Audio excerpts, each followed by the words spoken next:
All right, good afternoon, ladies and gentlemen. It's Mr. Kester Amos. We're back in the project here at Otulu. So you can see the farm is taking a different look right now.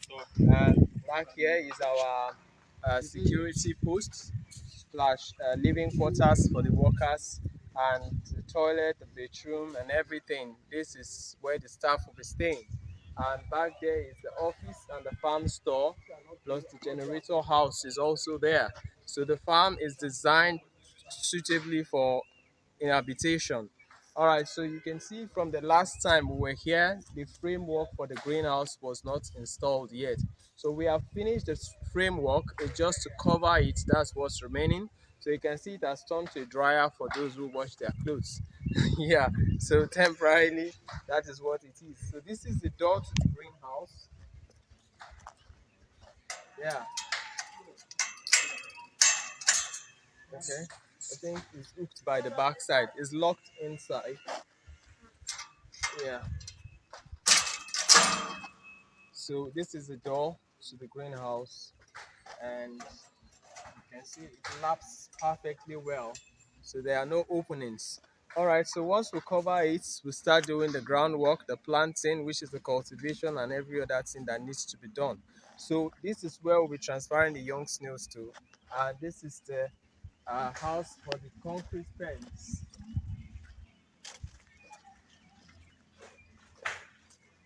Okay, so as you can see, we are doing the stocking today. The snails just arrived, and the farm attendants are being put through on how to stock the pens. So we have about 100 plus pens here, and remember, we also have the fish ponds right inside. So we are going to take you inside because we have designed it in a way that the concrete pens for the snails and the fish ponds are housed together under the same roof in order to manage the space properly. All right, so these are the pens. We have the soil inside with no dry leaves because we are not stocking up to this part today. So the part we are stocking is where we are working on now. So from this part, we'll be stocking it. Yeah, so the part that is stocked, you can see the dry leaves inside, and the snails are already under the dry leaves because we have commenced the stocking. So at the extreme end is where we have the fish ponds. Okay, so this is our water hose for watering of the pens. Once we pull this up, you carry the hose, you water along as you go. And this is the entrance to the fish pond. It's a little bit messy because we just did the stocking here. You can see there are some snails right inside here. So this was where we poured the snails and counted them into the pens. So that's why it's looking a little bit rough. So we need to do some level of cleaning. So these are the ponds, concrete ponds designed to contain 1,200 fishes each. We have 6 of them, 1, 2, 3 on my right and 1, 2, 3 on my left. So we're actually doing the treatment at the moment. So this is the chamber where you open it from. So once you pull this out, the water flows out. We have a pipe buried under here, so that pipe takes the water outside completely. So that's the way it is designed. So we're doing the treatment of the ponds, and we're going to fill them up with water. Once you open it,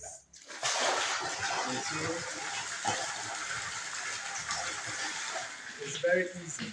It's designed in a way that you can work with some level of comfort. All right, so let's go to the extreme end. We'll come out through this part. So there's an opening here you can come out from. So that pipe that comes from there, we run it like this. So it takes the water to a pit down inside there. So we're going to show you the pit as well. But first, we're going to take a look at the poultry house.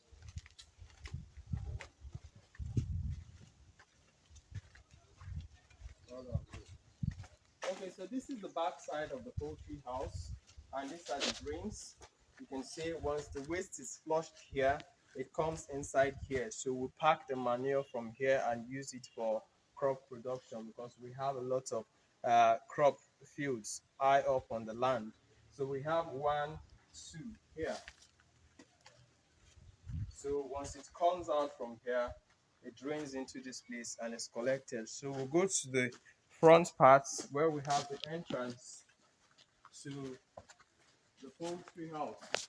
So this is the space between the poultry house, the fish pond, and the concrete fence.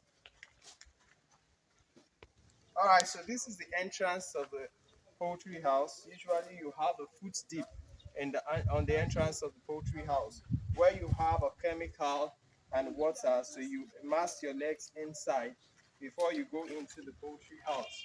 Though we have not stocked it, but it's designed that way. So when we stock it, nobody comes inside the poultry house without putting his or her leg, foot inside there. Alright, so these are the cages. We have locally fabricated cages here, unlike our previous video where we have foreign cages. So on this side, you walk here and you can pick out the eggs. This is where the birds will feed from, and this is where they drink from, and this is where the eggs are rolled down to where you collect it. So this is the egg collector, the feeder, and the watering pipe. So they drink from the nipples. So we have 1, 2, 3, 4. This is a 4-tier local cage that carries 128 birds per unit. All right, so on this side, you just walk to the extreme, you do your feeding, you do your egg collection, and you move towards this extreme. At the middle here, you can come in like this, and you collect the eggs from this side, and you can as well collect them from this side. So that's the way it's designed. It's made so simple that you can have good access within the middle and on both sides of it. So if you look here now, we have our water tank is going to be placed up there. This is going to be the reservoir or the feeder tank. The main tank is out there, but this is the feeder tank. So the water comes here and is filtered from here into the cages where you have the birds. So this one is going to go up, and at this extreme end, we have another walkway for egg collection. So you can see it is perfectly designed. Though they are local cages, they will give you probably another 7, 6, 7, 8 years before we need to do maintenance. Unlike the foreign cages that will give you 10, 15, 20 years. So that's just the difference. But with the local cages, you can do as much as 8 years, 10 years as well. Though there might be some maintenance work to do. So these are 4-tier cages, like I've said, and that's what we have on the farm. So we have the poultry farm, which is the layer section, the snail concrete and greenhouse, and the fish section. So that is what we have here.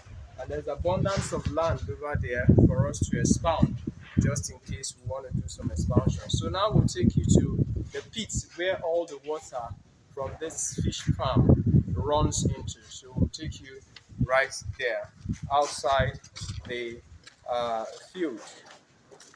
From here, we have the pipe, it drains, and we also have it running on this side just in case we have excess water.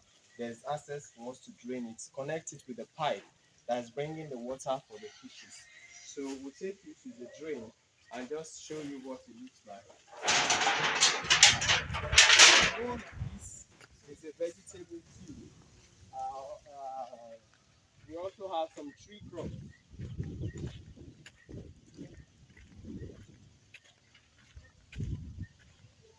So yeah, you can see there are pineapple and plantain planted on the whole field. So the whole of this will just have those crops growing. And here is the pigs.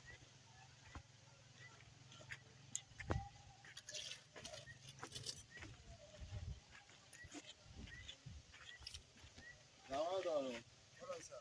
Now hold on. Now you will be rasta now. Yes. Well done, well done. Alright, so this is the drain. You can see the water here. From the fish pond, it comes in here. From the poultry, the excess water comes in here as well. So from here, we're going to get a pumping machine with a long hose to pump it into the vegetable field or the crop field. So the waste from the fishes and from the birds, which are very good for crop production as a source of organic manure comes in here, and we pump it from here to the field and splash it for the crops in order to enhance the growth of the crops. So that's the way it is designed here in Otsulu in Asaba. So if you want to start up your own integrated farm, give us a call. We'll help you to design it, place things where they need to be, and get the directions right, the orientations of the buildings and all those things. We can help you to design your intensive and integrated farm. So do not forget to give us a call and drop a like, and also please don't forget to subscribe. Thank you. God bless you.